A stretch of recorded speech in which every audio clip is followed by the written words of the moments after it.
Mari sama-sama kita siapkan hati kita Bapak Ibu, siapkan Alkitabnya, kita akan menerima pengajaran pagi hari ini. Haleluya, kita berdoa ya.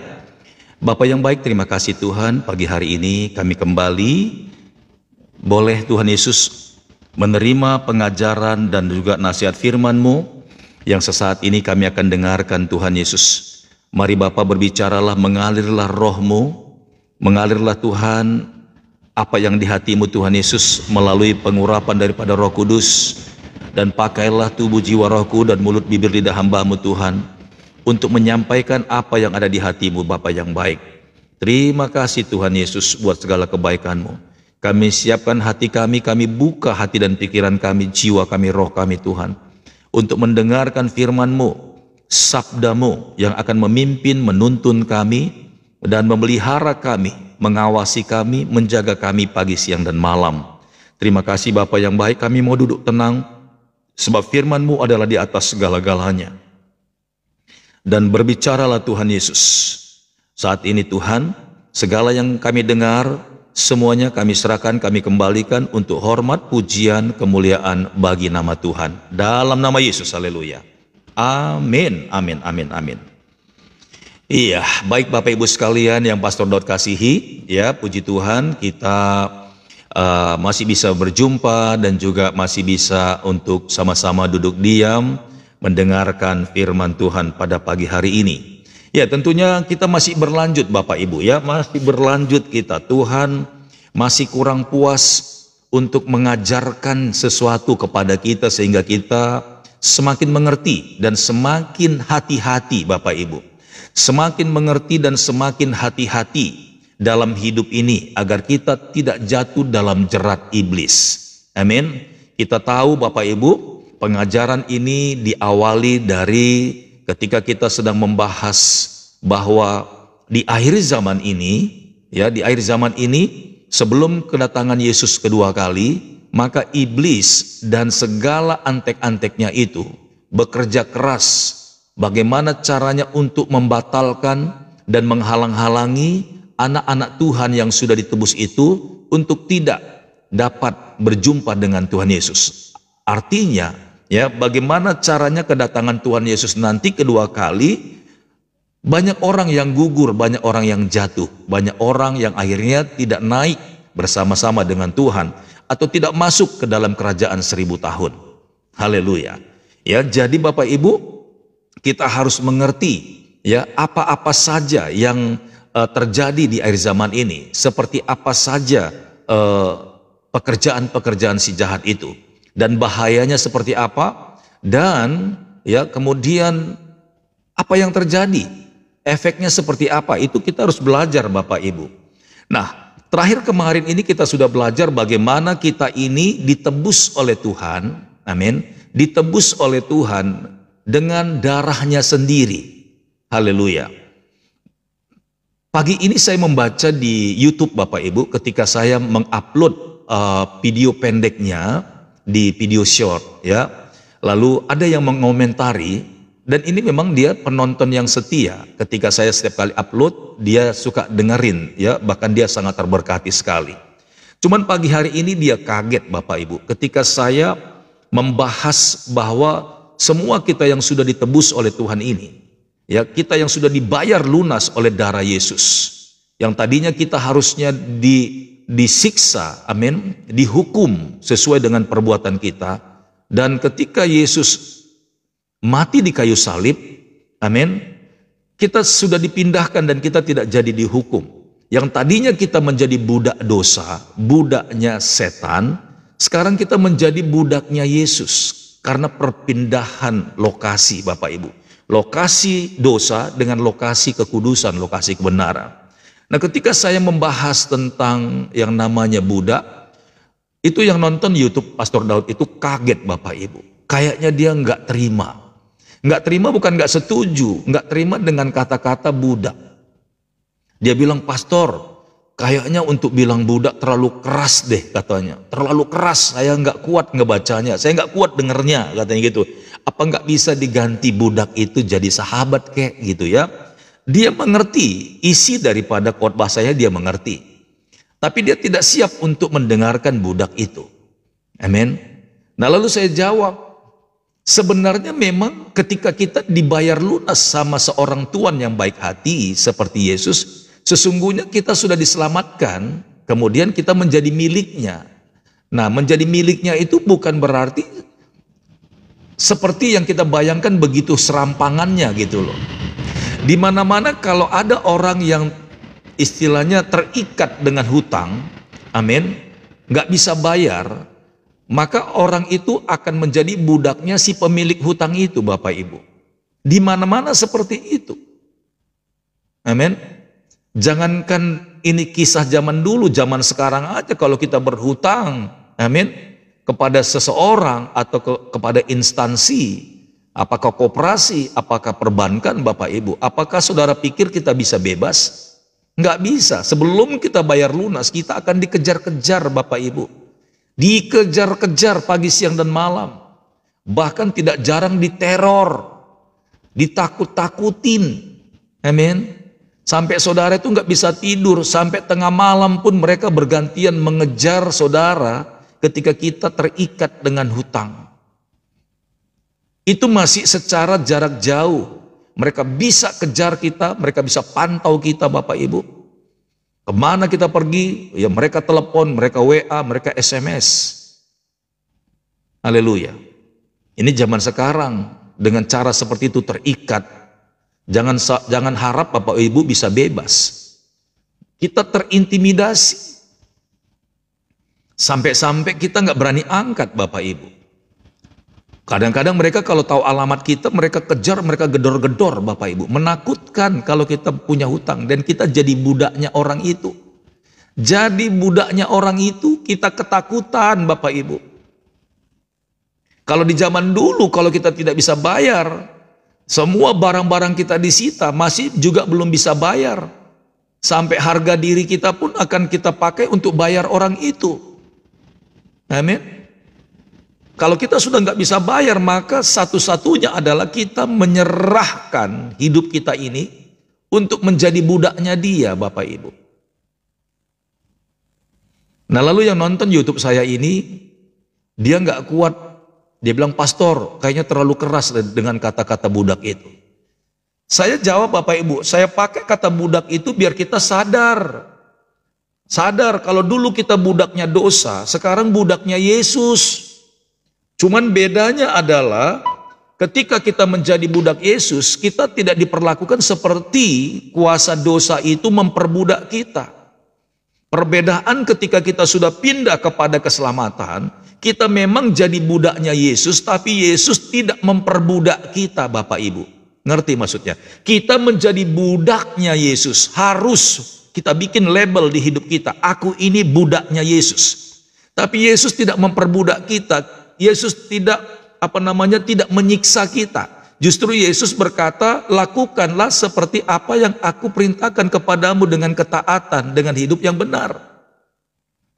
Bedanya dengan kuasa kegelapan roh jahat, ketika engkau punya hutang, ketika engkau menjadi hambanya dia dan engkau terikat dengan dia, maka engkau mulai hari itu disiksa, Bapak Ibu. Disiksa. Makanya jangan main-main, Bapak Ibu, jangan main-main. Saudara ambil keputusan hari ini, saudara mau jadi budaknya kuasa kegelapan atau budaknya Yesus. Sekali lagi, kalau saudara masuk dan mengikatkan diri, menyerahkan dirimu menjadi budaknya dosa, budaknya kuasa kegelapan roh jahat dan iblis itu, maka mulai hari itu jangan saudara pikir engkau akan aman, disiksa, Bapak Ibu. Engkau pergi ke dukun untuk pergi cari solusi, lalu saudara pikir solusimu saudara rasakan ada, tapi mulai hari itu engkau tersiksa, Bapak Ibu. Dia nggak akan pernah lepaskan engkau begitu saja. Engkau akan dikenali karena ada mantra-mantra yang mengikat tubuh jiwa rohmu itu ketika engkau ke sana. Dan mulai hari itu engkau akan disiksa, engkau akan dikejar-kejar, engkau akan merasa ketakutan, Bapak Ibu. Tapi bedanya ketika kita jadi budaknya Kristus, tidak ada ketakutan di sana, tapi justru kita mengalami damai sejahtera. Tuhan hanya bilang kepada kita, mulai sekarang jangan lagi hidup dalam dosa, jangan lagi lakukan dosa itu. Hiduplah sesuai dengan firman-Ku, hiduplah dan setialah kepadaku. Yesus tidak siksa, tapi setiap orang yang mau menerima Yesus sebagai Tuhan dan Juru Selamat, amin, dan mau diampuni dosanya sama Tuhan Yesus dengan mengakui Yesus sebagai Tuhan, maka tidak ada lagi penyiksaan di dalam hidupnya. Tetapi adanya adalah kebebasan dan kemerdekaan. Di mana ada orang terima Yesus mengalami ketakutan? Tak ada, Bapak Ibu, enggak ada. Ya, lalu saya kasih komentar sama orang itu di YouTube itu. Saya bilang, saudaraku, saya lebih terberkati kalau saya mengerti bahwa kita ini sebenarnya jadi budaknya Yesus. Agar kita bisa tahu seberapa parah dosamu dulu, amin. Seberapa berat dulu kejahatan yang kau lakukan, tapi sudah dibayar lunas sama Tuhanmu yang baru, yaitu Yesus. Lantas ketika engkau mengetahui semua dosa dan kejahatanmu, dan ketika Yesus bayar dengan darahnya, apakah engkau masih bisa serampangan lagi hidup? Apakah engkau masih lagi mulai asal-asalan geradakan dan mulai hancur-hancuran lagi hidupmu? Tentunya tidak. Maka engkau akan mulai takut dan gentar betapa begitu baiknya Tuhan yang mau mencurahkan darahnya hanya untuk membayar semua dosa-dosamu itu. Amin.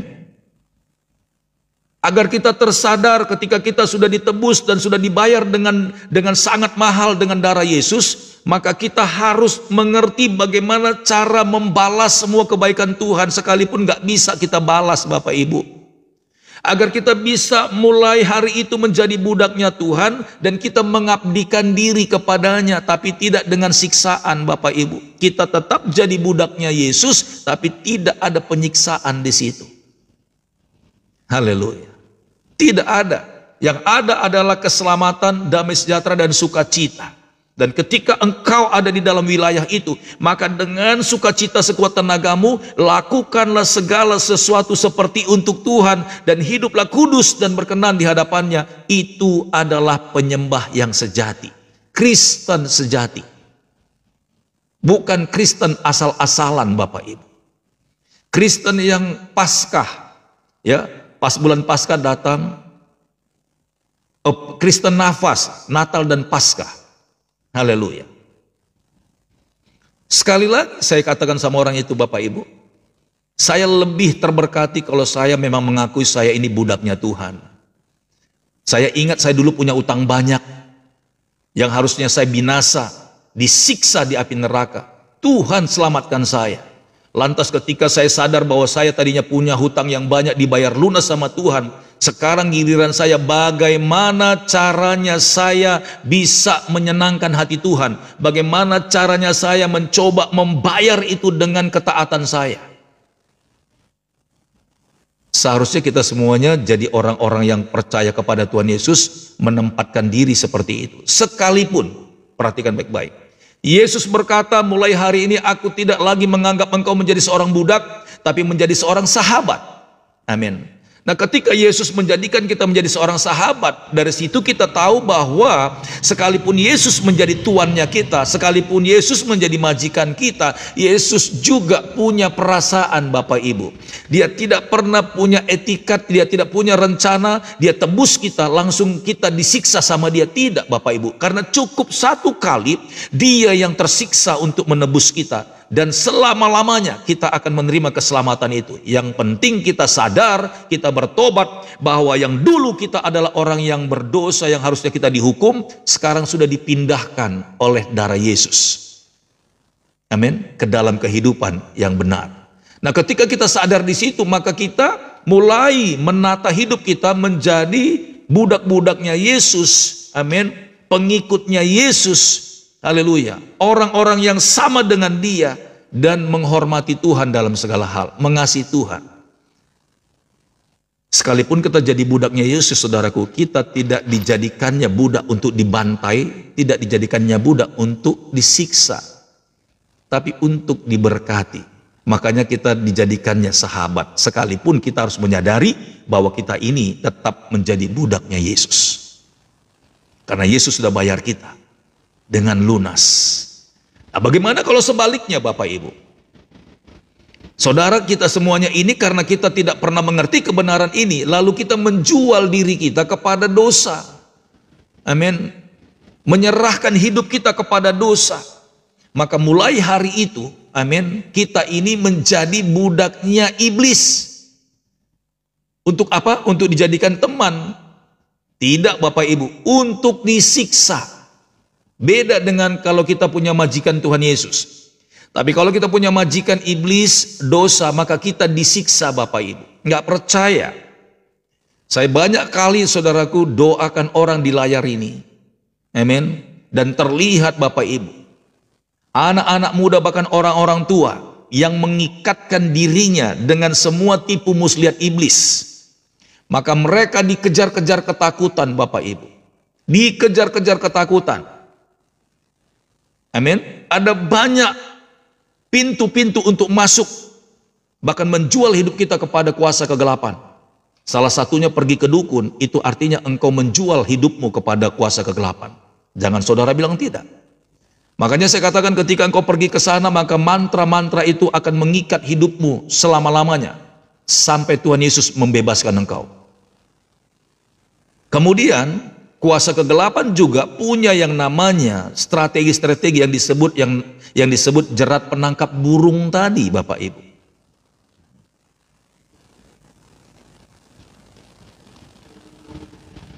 Ada banyak orang mencoba untuk menonton film-film najis Bapak Ibu. Amin.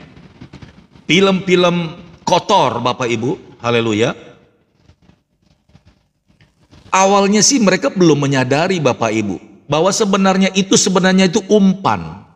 Sama seperti kail, amin, yang ditaruh di dalam kolam.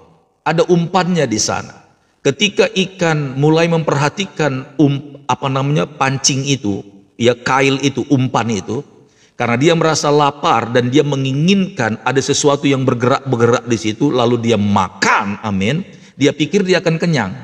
Padahal dia nggak tahu bahwa ada kancing atau pancing itu yang nyangkut di mulutnya, dan itulah yang akan menarik ikan itu keluar dari air itu Bapak Ibu. Bahwa di akhir zaman ini banyak perangkap-perangkap yang sedang dibuat oleh roh jahat itu agar kita jatuh dan kita tidak mengikuti perintah Tuhan. Bahkan kalau seandainya besok Tuhan Yesus datang atau malam ini, kita tertinggal Bapak Ibu. Kita ketinggalan kita. Dan bukan itu saja, ketika kita mulai terikat, kita mulai nonton film-film kotor itu Bapak Ibu, apa saudara pikir itu sekedar di mata? Yang pertama kali yang menjadi penyakit ketika engkau menonton itu, maka memori di kepala kita itu merekod saudaraku setiap potong detail daripada film itu. Haleluya. Ketika engkau sudah merekod, mengingat ya, sekalipun kau menonton selama setengah jam Bapak Ibu, di kepalamu itu, memori di kepala itu tidak langsung bisa dihapus Bapak Ibu. Mulai dari saat itu, apalagi kalau engkau sebagai anak Tuhan melakukan dosa ini, mulai dari detik itu, maka jerat penangkap burung tadi itu akan mengikutimu Bapak Ibu. Ada meterai yang tertempel di dalam rohmu itu punya dia. Dan mulai hari itu Bapak Ibu, engkau mulai ngerasa ketakutan, tertuduh, merasa bersalah.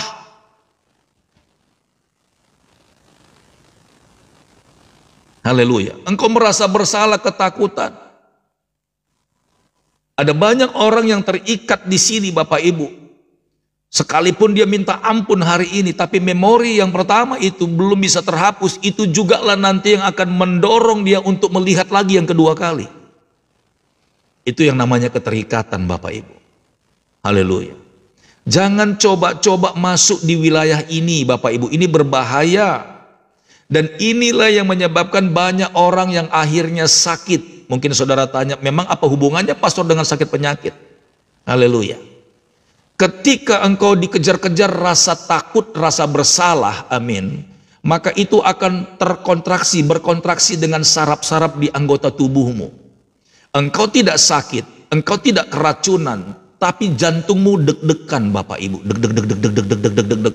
ada nervous. Engkau nggak tenang Bapak Ibu, engkau gelisah, engkau nggak bisa tidur, engkau ketakutan Bapak Ibu.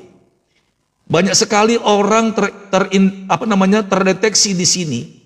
Kemudian dia mulai terganggu, badannya seperti masuk angin, badannya mulai meriang-meriang. Lalu dia coba untuk makan dan orang bilang kamu kena asam lambung. Dokter bilang kamu ini stres. Amin. Udah coba minum obat asam lambung, nggak kelar-kelar Bapak Ibu, nggak sembuh-sembuh. Udah coba ke dokter, bahkan disuntik, nggak kelar-kelar Bapak Ibu. Amin. Kecemasan, anxiety, itu bukan tanpa alasan Bapak Ibu. Perhatikan baik-baik. Ketika kita menyerahkan hidup kita, menjual diri kita kepada yang namanya kuasa kegelapan, mulai hari itu, ingat ini baik-baik, mulai hari itu engkau jadi budaknya dosa, engkau menjadi budaknya iblis, engkau menjadi budaknya setan Bapak Ibu. Saya sudah bilang di awal tadi, bedanya kita budaknya Yesus dengan budaknya iblis. Kita menjadi budaknya Yesus mengalami damai sejahtera, tidak ada penyiksaan di sana karena dia sudah disiksa satu kali untuk selama-lamanya, menggantikan kita.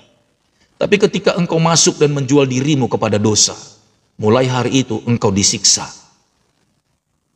Engkau disiksa, itu bedanya Bapak Ibu. Sekecil apapun pelanggaranmu, kalau engkau tidak benar-benar minta ampun dan bertobat kepada Tuhan, haleluya, engkau tersiksa Bapak Ibu. Itu masih dosa mata yang saya ceritakan tadi, menonton sesuatu yang najis. Itu masih dosa mata. Masih banyak lagi dosa-dosa yang lain Bapak Ibu. Untuk dosa mata ini saja, itu solusinya udah berat panjang, makanya banyak orang kena sakit asam lambung bertahun-tahun Bapak Ibu.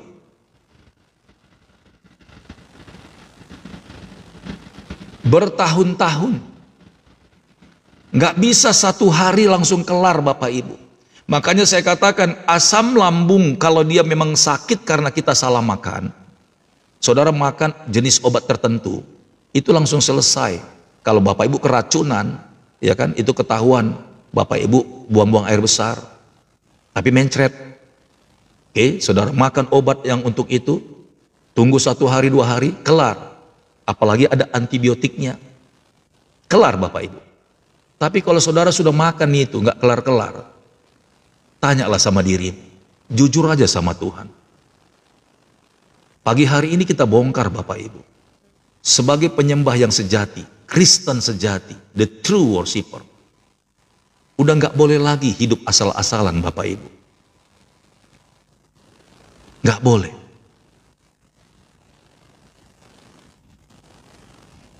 Pengajaran ini harus Pastor Daud sampaikan biar kita takut dan gentar Bapak Ibu. Saudara boleh pilih. Saudara masih asik untuk diperbudak sama dosa itu, siap-siaplah saudara terus akan disiksa sepanjang hari. Disiksa. Enggak akan ada kedamaian. Kalau suami-suami mulai coba-coba jatuh dalam dosa, amin, mengikuti maunya kuasa kegelapan dan engkau diperbudak sama iblis, sama dosa, maka mulai hari itu engkau tersiksa. Engkau tersiksa Bapak Ibu. Engkau akan memulai kehilangan damai sejahtera. Rumah tanggamu yang tadinya romantis, engkau mulai merasa terganggu. Lihat istrimu engkau takut. Melihat istrimu engkau mulai agak-agak gimana gitu ya. Haleluya. Engkau gelisah. Haleluya. Engkau gelisah.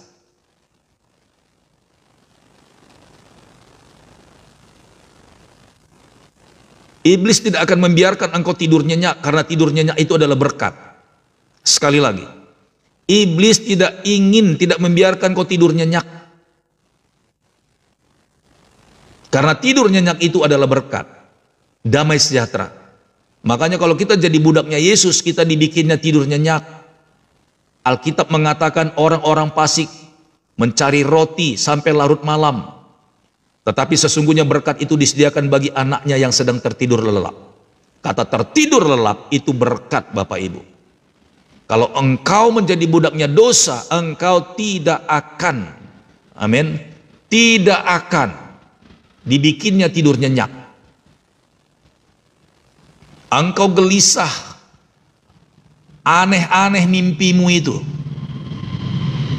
Engkau ketakutan, seperti ada yang mengikuti engkau. Bayang-bayang kelam muncul di depan matamu, halusinasi. Haleluya. Engkau dipermainkan sama dia. Itu yang membuat banyak orang stres, depresi. Akhirnya minum obat tidur, Bapak Ibu. Bukankah kita digiring kepada kutuk demi kutuk? Haleluya. Haleluya. Ya. Mengerikan Bapak Ibu yang diberkati Tuhan. Jangan coba-coba. Bedanya kita menjadi budaknya Tuhan Yesus dengan budaknya iblis. Ketika kita diselamatkan, dibayar lunas sama Tuhan, ada damai sejahtera, ada sukacita, ada pengharapan, ada kebenaran. Tapi kalau engkau jual hidupmu, jual imanmu, engkau jual Yesus, haleluya, maka yang terjadi adalah sebaliknya. Amin. Di dalam kegelapan tidak ada bicara yang namanya damai sejahtera. Enggak ada. Damai sejahtera itu miliknya surga. Kesehatan itu miliknya surga. Di surga nggak ada sakit penyakit, cuman hanya di neraka, di dunia kegelapan ada sakit penyakit. Sebenarnya kita itu bersyukur Bapak Ibu kalau kita ini dipindahkan Tuhan, amin, menjadi penyembah-penyembahnya Dia. Haleluya. Menjadi Kristen sejati yang meninggalkan kehidupan dunia ini, yang hidup kudus di hadapan Tuhan. Seharusnya kita berbahagia Bapak Ibu. Sekalipun mungkin saudara berpikir, iya pastor, tapi kalau saya dengan cara-cara yang kudus, cara-cara yang benar dalam hidup ini, baik berusaha, bekerja, ya kapan saya bisa kaya? Saya mau bilang Bapak Ibu, sekalipun saudara hidupnya sederhana, memang di hadapan Tuhan engkau masih harus seperti itu kehidupanmu, bersyukurlah. Makanya Alkitab katakan bersyukurlah dalam segala hal, karena itulah yang dikehendaki Tuhan. Kenapa? Karena ketika engkau bersyukur, tahu berterima kasih, sekalipun kondisimu seperti itu, sekalipun kau lihat saudara-saudaramu, abang-abangmu, kakak-kakakmu dengan cara kepasikan mereka kaya raya, punya mobil dan segala-galanya untuk saat ini, betul. Tapi yang beruntungnya adalah Tuhan mengizinkan engkau untuk bisa tidur nyenyak dalam keadaan itu. Tapi mereka, sekalipun mereka terlihat, amin, memiliki segala hal, jauh lebih kaya daripada hidupmu, tapi iblis tidak akan membiarkan mereka tidur nyenyak karena kekayaan mereka. Wow, haleluya, luar biasa Bapak Ibu. Makanya orang-orang Kristen itu bersyukur Bapak Ibu. Katakan di dalam hatimu, aku bersyukur menjadi orang Kristen. Aku bersyukur punya Tuhan, punya Allah seperti Yesus. Amin. Harus declare itu. Makanya orang-orang yang tidak punya Tuhan seperti Yesus, yang tidak punya juru selamat seperti Yesus, amin, punya Tuhan yang tidak pernah berkorban, menyerahkan nyawanya bagi umatnya, menderita. Haleluya. Amin. Belum lagi dosa zina Bapak Ibu. Dosa zina. Apalagi banyak sekali kehidupan di dalam dunia ini, perangkap-perangkap si jahat itu dipasang agar setiap anak-anak Tuhan itu kena ranjau semuanya. Hati-hati Bapak Ibu ya. Hati-hati. Jangan ambil kepasikan itu. Bilang sama Tuhan dengan rendah hati, kalau sampai di sini pun Tuhan belum berikan apa yang kudoakan Tuhan. Aku percaya keluargaku, hidupku, suamiku, istriku diberkati Tuhan. Kami bisa terlelap tidur nyenyak sekalipun makan sederhana apa adanya. Keren banget Bapak Ibu. Amin. Standar penyembah yang benar, penyembah yang kudus di hadapan Tuhan, tidak tersiksa Bapak Ibu. Tidak tersiksa. Tapi kalau engkau menjadi budaknya iblis, hati-hati. Amin. Sudah banyak sekali saudaraku orang datang bahkan konseling dengan Pastor Daud. Ketika Pastor Daud doakan, Roh Kudus berbicara. Ya, terlihat Bapak Ibu bahwa orang ini terikat dengan satu kebiasaan. Haleluya. Itu yang membuat banyak orang tersiksa, sakit Bapak Ibu. udah buang-buang waktu, buang-buang uang, amin. Udah kesehatannya terancam, masih enggak sadar juga. Tapi pagi hari ini kalau ini sudah disampaikan, engkau masih tidak mengerti juga. Haleluya. Itu terserah Bapak Ibu semuanya. Haleluya.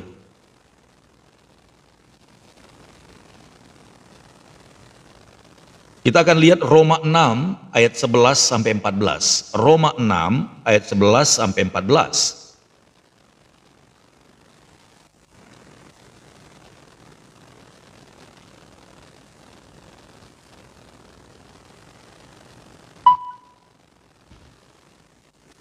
Iya. Pak Arisman 74 ada di sini ya. Terima kasih banyak ya, Le ya. Haleluya. Roma 6 ayat 11 sampai 14. Ya, saya bacakan buat kita semuanya. Ayat yang ke-11. Demikianlah hendaknya kamu memandangnya, bahwa kamu telah mati bagi dosa, tetapi kamu hidup bagi Allah dalam Kristus Yesus. Ada perpindahan Bapak Ibu. Amin. Kata mati bagi dosa, itu artinya engkau sudah dibebaskan dari siksaan-siksaan itu. Makanya Pastor Daud menghantar khotbah renungan pagi hari ini dari Roma 6, 11, 14 ini, agar kita mengerti dimensi rohnya sampai seperti itu. Oh ternyata kalau saya mengikatkan diri dengan kuasa kegelapan, roh jahat, dosa dan segala-galanya, itu artinya saya bukan hanya sekedar menjadi budak dosa, tapi tersiksa, dikejar-kejar Bapak Ibu. Itu situasi yang sangat tidak nyaman. Kalau kita dikejar-kejar, sekalipun maaf nih, kucing, kita nggak pernah takut sama kucing Bapak Ibu. Karena dia peliharaan rumah. Tapi kalau engkau melihat terus ketika engkau di mana berada, ada kucing, ketemu sama Bapak Ibu, kucing itu lari-lari dia kejar Bapak Ibu. Pertamanya Bapak Ibu anggap kucing itu biasa, Bapak Ibu tendang pun dia, kucing nggak bisa lawan. Amin. Tapi kalau satu kali kejadian itu, setiap kali Bapak Ibu ketemu sama kucing, kucing itu lari langsung dia kejar Bapak Ibu. Awalnya mungkin Bapak Ibu lawan, sampai kucing itu mungkin menjerit-jerit. Tapi coba bayangkan, dimanapun Bapak Ibu berada, ketemu sama kucing, kucing itu langsung kejar Bapak Ibu. Lama-kelamaan Bapak Ibu pasti stres, depresi. Ada apa? Kenapa begini? Aku jadi takut. Aku jadi was-was. Aku jadi cemas. Bahkan setiap kali lihat kucing, aku jadi takut. Setiap kali lewat yang namanya meong itu, dengar suaranya, merinding saya. Aku takut. Itu sebuah kehidupan yang sangat-sangat mengerikan Bapak Ibu. Sangat tersiksa sekali itu hidupnya. Amin. Seperti itulah kalau kita coba main-main dengan dosa. Sekali lagi, satu kali engkau masuk, itu satu kali untuk selama-lamanya engkau dihukum, bahkan diganjar sama dia, disiksa sama dia. Karena memang itulah tujuannya. Si jahat itu tidak puas dengan Tuhan Yesus. Yesus aja mau disiksa sama dia. Amin. Tapi Yesus buktikan bahwa Yesus itu anak Allah. Iblis mau siksa dia. Dia bilang begini, oh kamu mau datang ke dunia ini mau selamatkan ciptaanmu. Iblis bilang begitu sama Tuhan, baik kalau engkau memang siap, kita buktikan kamu bisa nggak melewati siksaan yang akan kuberikan. Yesus bilang siap, sampai aku menyerahkan nyawaku pun aku siap untuk menyelamatkan anak-anakku. Makanya Yesus disiksa saudaraku, dibantai. Memang begitulah pekerjaan si jahat itu. Enggak ada yang enak Bapak Ibu. Kalau saudara masuk satu kali aja ke dalam dosa itu, mulai hari itu engkau dimeteraikan dan engkau akan tersiksa sampai kapanpun. Sekalipun belum lewat cambukan, sekalipun belum lewat pukulan, tapi hatimu itu enggak dibuatnya tenang, tersiksa Bapak Ibu. Haleluya. Ya. Jadi kita harus, ketika kita sudah mengenal Yesus itu siapa, Jangan lagi mau masuk di dalamnya. Tuhan, betapa mengerikannya waktu itu. Aku sudah dilepaskan sama Tuhan, apalagi kalau saudara sudah didoakan Bapak Ibu, apalagi kalau saudara sudah dilayani secara pelepasan. Amin. Saya mau bilang Bapak Ibu, kalau engkau mendengarkan khotbah ini dan mulai engkau merasa ada rasa mual di dalam hatimu, di dalam perutmu, dan kau ingin muntah, saya mau bilang ada sesuatu memang yang menuduhmu. Dengar baik-baik. Bahkan engkau tidak tahan dengan khotbah seperti ini. Ada sesuatu yang menuduhmu, yang tidak patut itu, yang tidak pantas itu Bapak Ibu. Haleluya.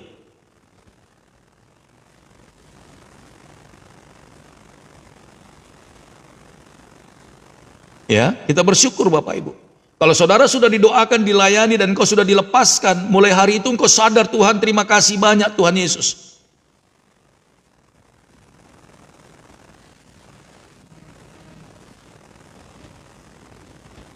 Ayat yang ke-12. Sebab itu hendaklah dosa jangan berkuasa lagi di dalam tubuhmu yang fana, supaya kamu jangan lagi menuruti keinginannya. Keinginannya itu saudaraku kenikmatan sesaat, tapi terus siksaan yang pertama belum selesai, siksaan kedua masuk. Siksaan kedua masuk, siksaan ketiga datang lagi. Terus begitu saudara. Jadi apa yang dikatakan kitab Roma ini sebenarnya menceritakan sesuatu rahasia di dalam dimensi roh yang sebenarnya tidak diungkapkan secara langsung. Makanya ketika saya baca ini, Roh Kudus ajak saya untuk berpikir, seperti itulah parahnya Pastor Daud. Demikian Roh Kudus bilang Bapak Ibu.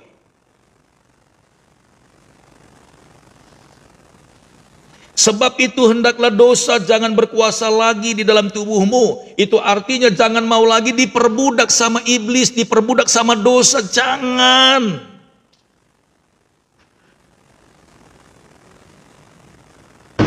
Supaya kamu jangan lagi menuruti keinginannya. Kata menuruti keinginannya. Kalau tadi kita menjadi budaknya Tuhan Yesus, kita setia dan taat kepada perintahnya. Tapi kalau ini menuruti keinginannya, yaitu disiksa terus. Karena keinginan si jahat itu adalah menyiksa anak-anak Tuhan pagi, siang, dan malam.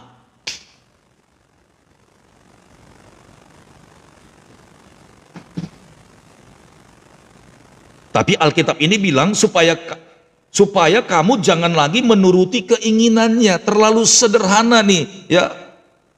Rasul Paulus menulis ini menurut saya terlalu sederhana. Tidak dibikinnya kalimat itu yang sangat menakutkan sehingga orang nggak berani baca Alkitab. Tapi saya mau bilang, kalau engkau ada dalam dimensi budak di dalam kuasa kegelapan itu, yang pertama kita alami itu adalah penyiksaan setiap hari. Penyiksaan setiap hari.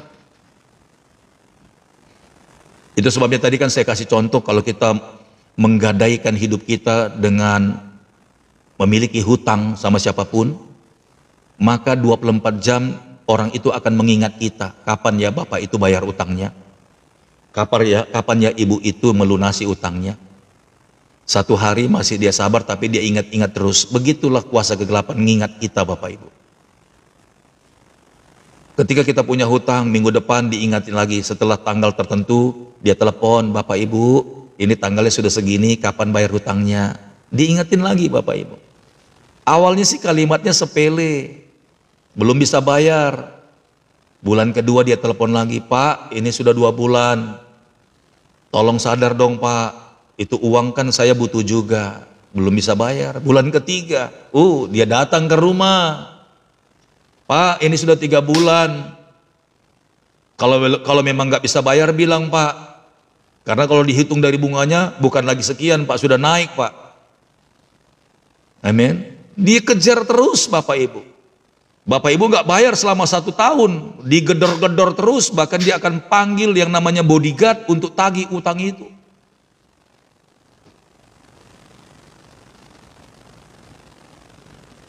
Haleluya. Luar biasa Bapak Ibu.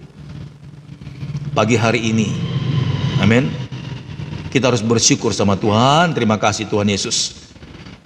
Selama ini saya ngaku-ngaku jadi orang Kristen, tapi saya masih diperbudak sama dosa. Saya ngaku-ngaku saya pengikut Kristus, tapi saya tidak ada sedikit pun pengurapan Roh Kudus, pengurapan Kristus itu tidak ada di dalam hidup saya. Justru saya diperbudak sama dosa. Dengan percaya kepada kuasa kegelapan, pergi ke dukun, melakukan dosa. Haleluya.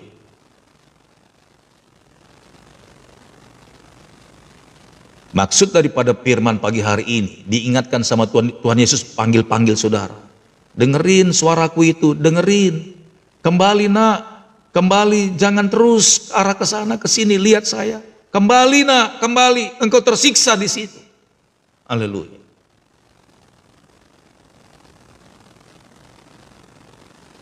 Ayat yang ke-13, dan janganlah kamu menyerahkan anggota-anggota tubuhmu kepada dosa untuk dipakai sebagai senjata kelaliman.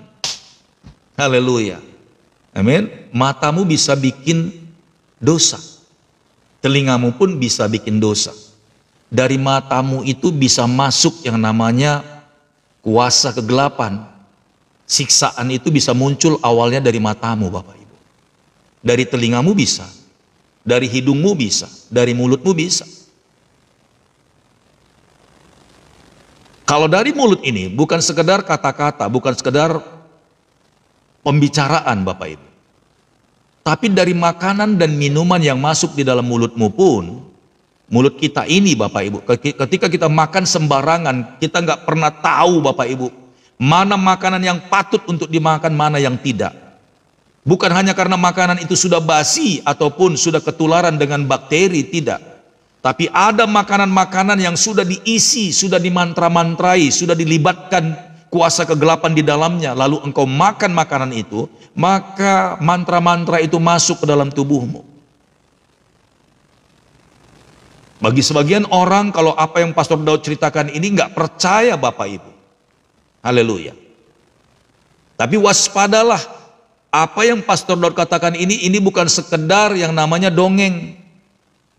Tapi kalau engkau dikasih makan sama orang Bapak Ibu, apakah buah-buahan ataukah kue atau makanan berupa box, engkau tidak kenal orang itu, bahkan mungkin ada sebutan, ada acara syukuran atau apa, mendingan saudara tolak, amin. Mendingan saudara buang, amin. Mendingan saudara kasih aja sama orang yang saudara tidak kenal.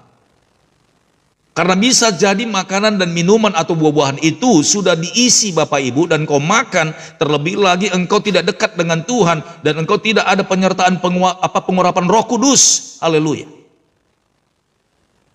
Maka banyak orang juga akhirnya terikat Bapak Ibu. Terikat.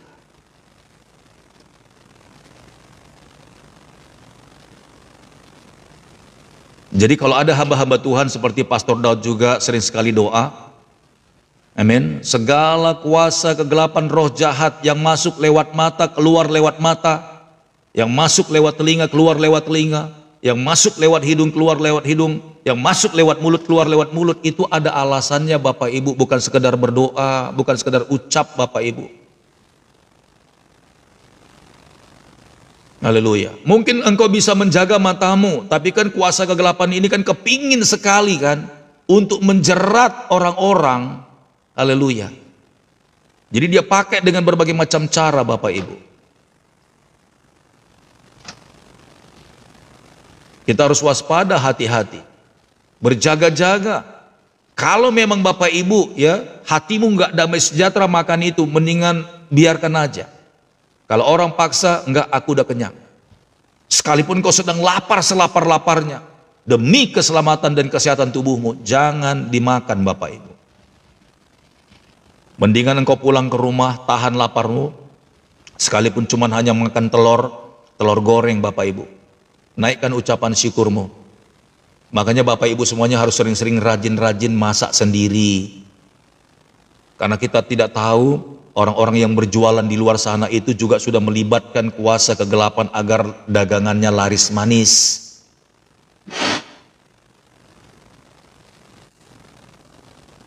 Sekarang udah zamannya media sosial, itu semuanya tersingkap Bapak Ibu. Terlihat ada orang yang mengolah makanan dengan senonoh yang sangat-sangat tidak wajar, dengan doa-doa agar makanan itu terasa enak, padahal kejahatan-kejahatan dicampurkan di dalamnya. Sangat-sangat mengerikan. Haleluya.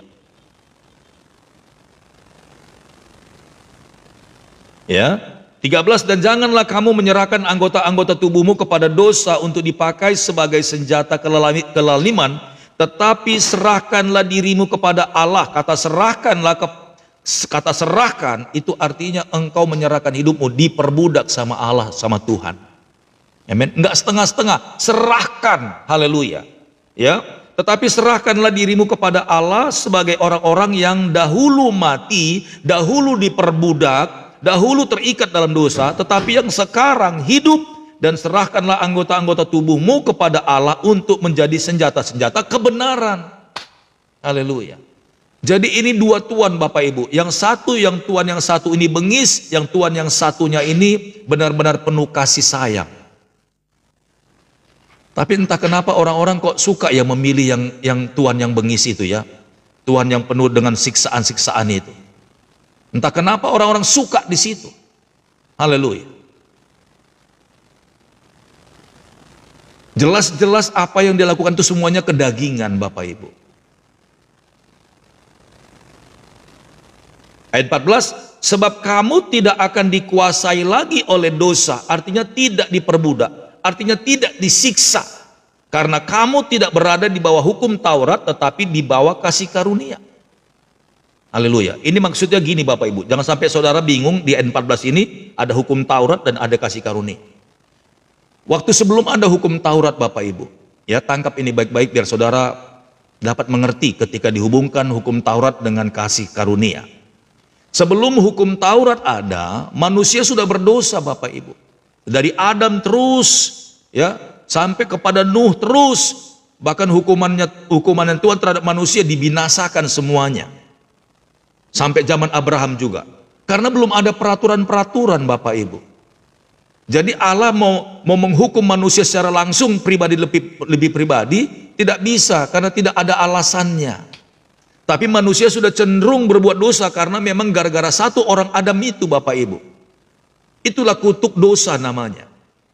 Amin. Jadi mulai saat itu semua manusia cenderung bikin dosa. Tapi Allah kita itu tidak bisa menghukum secara pribadi karena tidak ada peraturan ataupun satu hukum yang membuat mereka terpidana atau terhukum secara pribadi, tidak ada. Itulah kasih Tuhan, dia tidak sembarang untuk menghukum. Namun ketika satu bangsa, ketika kejahatannya sudah memang melebihi dari segala-galanya, makanya berkali-kali Allah ingin memusnahkan mereka, bahkan dunia ini pun mau dimusnahkan. Tapi karena ada satu orang benar di sana, akhirnya Tuhan mengurungkan niatnya. Masa iya sih saya ini Allah yang penuh kasih? Ya kan? Aku melihat 99 di sana. Orang-orang yang berdosa semuanya.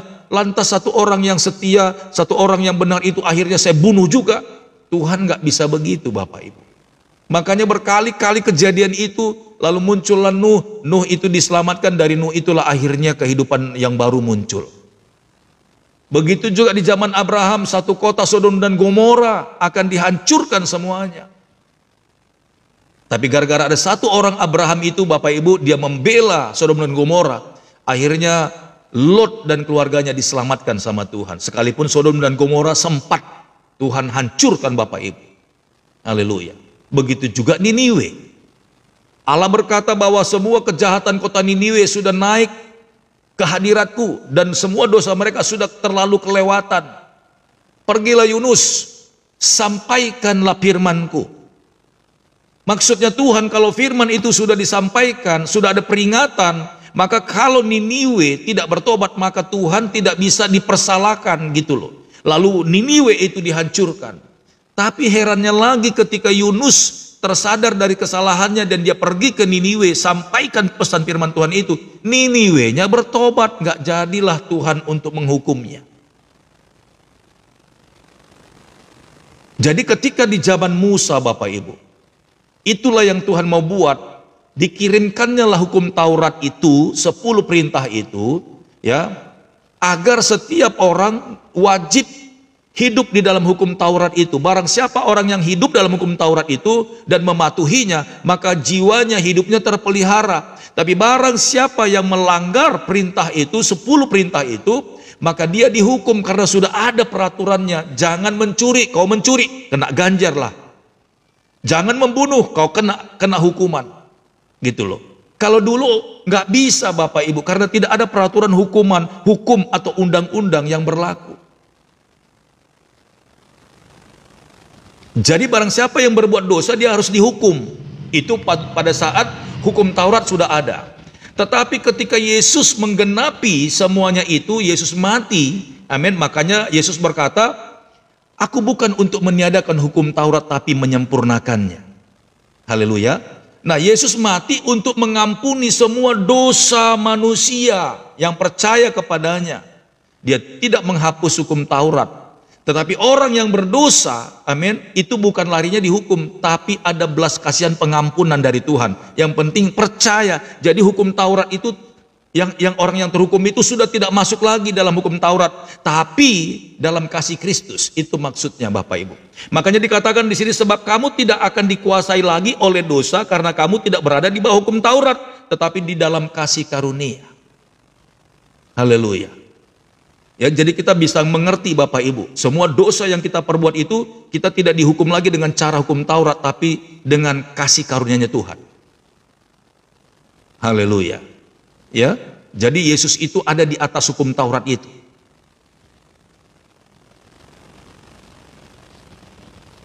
Jadi pagi hari ini Bapak Ibu semuanya yang diberkati Tuhan, ya, relakan hidupmu untuk jadi seorang penyembah Yesus sejati Bapak Ibu.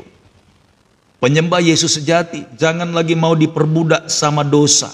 Karena Tuhan Yesus sudah mati buat kita semuanya, jangan mau lagi. Karena sangat menyakitkan, Yesus sendiri sudah merasakan bagaimana iblis menyiksa dia secara daging. Amin. Tapi Yesus buktikan bahwa dia adalah Tuhan dan Allah. Bahwa maut itu tidak berkuasa atas dirinya. Tapi bagaimana kalau seandainya itu yang kita alami, penyiksaan itu? Kita ini bukan Allah. Makanya Allah turun untuk menggantikan kita Bapak Ibu. Haleluya. Kita buka Matius 12 ayat 28. Matius 12 ayat 28.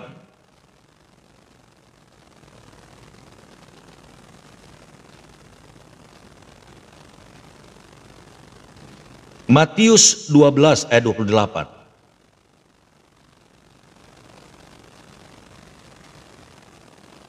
Iya, terima kasih banyak buat Ibu Jenny ya yang sudah copy paste. Amin. Matius 12 ayat 28 berkata begini, tetapi jika aku mengusir setan dengan kuasa roh Allah, maka sesungguhnya kerajaan Allah sudah datang kepadamu. Jadi saya mau bilang Bapak Ibu semuanya, caranya Tuhan untuk melepaskan semua siksaan yang kita alami Bapak Ibu, dengan cara melepaskan kita dengan kuasanya Bapak Ibu. Tetapi jika aku mengusir setan dengan kuasa roh Allah, coba saudara bayangkan ketika kita diperbudak sama setan. Jelas ayat ini berkata, mengusir setan. Itu artinya di dalam hidup kita yang bekerja adalah setan. Makanya kita ini tersiksa terus. Ketika engkau buka pintu sekejap saja menonton film-film yang tadi saya katakan film kotor itu, maka setan sudah masuk ke dalam pikiranmu. Sekalipun engkau pakai jubah kekristenan, engkau masuk. Kalau engkau sudah mengalami seperti yang Pastor Dot tadi katakan, tidak ada ketenangan, tidurmu terganggu, gak bisa nyenyak, engkau tertuduh kecemasan, saya mau bilang engkau butuh pelepasan. Tetapi jika aku mengusir setan dengan kuasa roh Allah, maka sesungguhnya kerajaan Allah sudah datang kepadamu. Izinkan kerajaan Allah berdiam di dalam tubuhmu, di dalam hidupmu. Ketika kerajaan Allah itu datang ke dalam hidupmu, bukan hanya kerajaannya saja Bapak Ibu, tapi rajanya sekaligus pun datang di dalam hidupmu. Ketika seorang raja datang di dalam hidupmu, maka kita ini adalah rakyatnya. Amin. Maka rakyatnya harus mengabdi kepada rajanya tersebut yang sudah membebaskan kita, yang sudah melepaskan kita dari ikatan kuasa kegelapan. Maka kita harus menyerahkan seluruh hidup kita kepada raja tersebut, karena dialah yang membebaskan kita. Karena kuasa kegelapan tadi sudah dihancurkan dan dikeluarkan dari hidup kita. Terjadi peperangan roh Bapak Ibu. Haleluya. Kalau engkau merasakan itu, engkau butuh kuasa Roh Kudus. Bilang sama Tuhan, Tuhan, lepaskan aku mau bebas, aku tersiksa sekali. Aku sadar Tuhan, aku telah melakukan banyak dosa. Aku sadar Tuhan, aku telah melakukan sebuah kehidupan yang sangat kotor dan najis Tuhan. Haleluya. Mulai hari ini aku tidak mau lagi nonton film itu. Mulai hari ini saya tidak lagi mencoba-coba untuk menghibur diri dengan sesuatu yang memuaskan dagingku. Tidak Tuhan. Lebih baik aku tidur kalau memang saya tidak punya lagi tidak punya kegiatan. Mendingan saya beristirahat Tuhan dalam hadirat-Mu. Haleluya. Amin. Jadi kalau kita sudah dibebaskan oleh kuasa Roh Kudus dari ikatan dosa, maka kita menjadi orang-orang yang damai, tenang. Menjadi orang-orang yang penuh belas kasihan. Amin. Haleluya.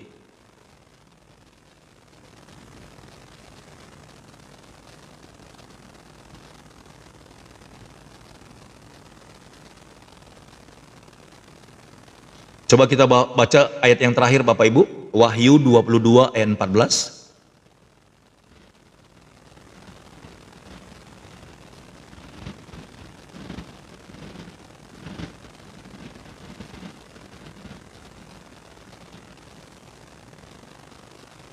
Wahyu 22 ayat 14, demikian firman Tuhan. Berbahagialah mereka yang membasuh jubahnya. Kata membasuh jubahnya Bapak Ibu, membasuh itu mencuci, berjuang, bekerja, menjaga kekudusan. Karena jubah itu melambangkan pengurapan, jubah itu melambangkan hadirat Tuhan, jubah itu melambangkan yang namanya kesetiaan. Haleluya. Tetapi jika aku berbahagialah mereka yang membasuh jubahnya, mereka akan memperoleh hak atas pohon-pohon kehidupan dan masuk melalui pintu-pintu gerbang ke dalam kota-kota itu. Inilah orang yang sudah dipindahkan ke dalam kehidupan yang kekal. Haleluya. Dikatakan di sini, berbahagialah mereka yang membasuh jubahnya, hidup kudus. Tidak mengikuti lagi maunya kuasa kegelapan, tidak lagi mau diperbudak sama setan, tidak mau lagi Bapak Ibu. Haleluya. Ya. Tidak mau lagi mengikuti keinginan daging. Itu orang yang membasuh jubahnya. Haleluya. Itu orang yang mengikuti perintah Tuhan, mengasihi Tuhan. Tidak mengikuti lagi keinginan si jahat itu Bapak Ibu. Maka orang-orang tersebut akan mengalami damai sejahtera pagi, siang, dan malam. Haleluya. Dikatakan di sini, berbahagialah mereka, bahagia. Orang yang berbahagia itu tentu tidak teraniaya, tidak tersiksa, tidak terintimidasi. Amin. Tidak tersiksa, itu orang yang berbahagia. Berbahagialah mereka yang membasuh jubahnya, mereka akan memperoleh hak atas pohon-pohon kehidupan dan masuk melalui pintu-pintu gerbang ke dalam kota itu. Memiliki berhak atas pohon kehidupan. Saudaraku yang diberkati oleh Tuhan, pohon kehidupan apa itu Bapak Ibu? Berbicara tentang pohon dan ada kehidupan di sana. Itu bisa kita bayangkan saudara, pohon itu pasti dia punya daun-daun. Di surga, amin, ada satu pohon yang dia selalu berbuah pada musimnya. Tapi hebatnya saudara, di daun-daunnya itu tertulis firman-firman Tuhan Bapak Ibu, ayat-ayat firman Tuhan. Dan kalau kita petik daun itu menyembuhkan. Itu ada di kitab Yehezkiel Bapak Ibu. Daun-daunnya itu menyembuhkan, itu berbicara tentang kebenaran firman. Di semua daun-daun yang ada di pohon itu ada ayat-ayat firman. Ketika Bapak Ibu ambil daunnya, maka firman itu akan terjadi dalam hidupmu. Kalau dikatakan di sana, barang siapa yang percaya diselamatkan, selamat. Barang siapa yang percaya pada Yesus disembuhkan. Ketika saudara ambil daun itu, manapun daun yang saudara ambil, itu akan terjadi. Haleluya. Dikatakan di sini saudara, berbahagialah mereka yang membasuh jubahnya, mereka akan memperoleh hak atas pohon-pohon kehidupan itu. Artinya pohon kehidupan itu, bahkan buahnya pun saudara petik, muncul lagi buah yang baru. Nggak habis-habisnya saudaraku. Itu bukan hanya berbicara berkat, tapi itu berbicara tentang pertolongan Tuhan, mujizat Tuhan, kesembuhan, amin. Damai sejahtera, pertolongan Tuhan terjadi. Itulah pohon-pohon kehidupan itu saudaraku. Engkau berhak atas pohon itu. Tapi syaratnya saudaraku, kita harus basuh jubahnya kita dulu. Berjuang untuk hidup kudus benar di hadapan Tuhan. Karena Yesus sudah mati. Tidak lagi lakukan kejahatan dan dosa. Sebenarnya Tuhan mau bilang Bapak Ibu, kebahagiaan dan berkat-berkat yang kita kejar, yang kita dapatkan dari dunia, cara-cara yang tidak benar itu sebenarnya semu Bapak Ibu. Ada banyak orang kepingin kaya, dia pergi ke tempat-tempat di mana ada orang-orang yang istilahnya menyembah berhala-berhala di sana. Haleluya. Tapi setelah engkau keluar dari sana, engkau tidak bisa bebas, engkau sudah terikat Bapak Ibu. Haleluya. Sekali lagi satu poin penting sebelum kita tutup. Pilihlah pada siang hari ini. Yang mana saudara mau ambil? Diperbudak sama dosa atau diperbudak sama Tuhan Yesus? Kalau diperbudak sama dosa, engkau tersiksa sepanjang hari, sepanjang waktu. Tapi kalau kita diperbudak sama Tuhan Yesus, kita dijaganya bahkan. Kita dijaganya, kita dipeliharanya, kita dilindunginya, kita diawasinya, kita diberkati sama Dia. Hanya saja, cuman satu kewajiban kita. Lakukan dengan setia apa yang diperintahkan Tuhan. Cuman itu saja Bapak Ibu. Sekalipun kita jadi budaknya Yesus. Tapi kalau kita jadi budaknya setan, engkau disiksa. Sudah diperintahkan melakukan segala sesuatu yang diingininya, tapi kita disiksa pagi, siang, dan malam. Sangat menderita. Ambil keputusan siang hari ini, bertobat di hadapan Tuhan, katakan Tuhan Yesus, aku mengucap syukur pagi hari ini, mendengarkan firman-Mu, aku berjanji tidak akan lagi melakukan dosa-dosa itu. Tuhan Yesus memberkati. Amin. Haleluya.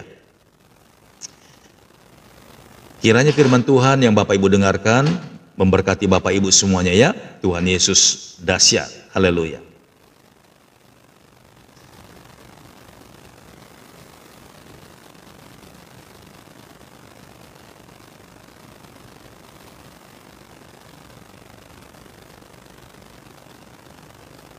Iya, keputusanku mengikut Yesus. Amin. Ya. Baik, saya putarkan dulu sebuah lagu ya, sebuah lagu buat kita semuanya. Kita harus menjadi penyembah-penyembah yang benar, serahkan hidupmu menjadi persembahan yang hidup di hadapan Tuhan. Tuhan Yesus memberkati. Haleluya. Kita berdoa. Bapa, terima kasih Tuhan, pada pagi hari ini kami sudah mendengarkan nasihat, teguran, sekaligus sesuatu yang mencambuk hati kami, pikiran kami, agar kami tidak bermain-main dengan sebuah pengorbanan yang Tuhan sudah berikan. Sebuah kebodohan kalau kami masih bermain-main dalam dosa dan menyia-nyiakan keselamatan yang sudah Tuhan berikan. Sesungguhnya kami sedang menggadaikan hidup kami untuk kami disiksa sepanjang hari, sepanjang waktu. Tuhan, ampuni kami, layakkan kami kembali Tuhan untuk datang kepadamu, menjadi seorang penyembah yang benar, menjadi seorang Kristen sejati yang tidak hidup dalam kemunafikan, yang selalu berbuat seperti apa yang Tuhan perintahkan. Ada damai sejahtera dan sukacita, ada kebenaran, kehidupan, dan ada kemenangan di dalam Engkau. Tidak ada siksaan, bahkan Engkau menjadikan kami menjadi sahabat. Engkau peduli kepada kami Tuhan. Terima kasih Bapa yang baik buat kebenaran firman-Mu yang sudah kami dengarkan. Dan Pastor Daud juga mengucap syukur kalau Tuhan boleh percayakan menyampaikan isi hati-Mu Bapa. Kiranya pengurapan demi pengurapan terus Bapa mengalir dalam hidupku. Hikmat Tuhan Yesus Tuhan tambah-tambahkan, sehingga hamba-Mu boleh jadi berkat bagi setiap anak-anak Tuhan dimanapun mereka berada. Bahkan berkati anak-anak-Mu semuanya Tuhan yang sudah menerima pengajaran demi pengajaran. Kiranya Tuhan di hati mereka terpaut pengurapan yang sama seperti yang Pastor Daud terima dari Bapa. Terima kasih Tuhan Yesus. Kami mengucap syukur buat firman-Mu. Kami kembalikan untuk hormat, pujian, kemuliaan bagi nama Bapa. Dalam nama Tuhan Yesus, haleluya. Amin. Amin. Amin.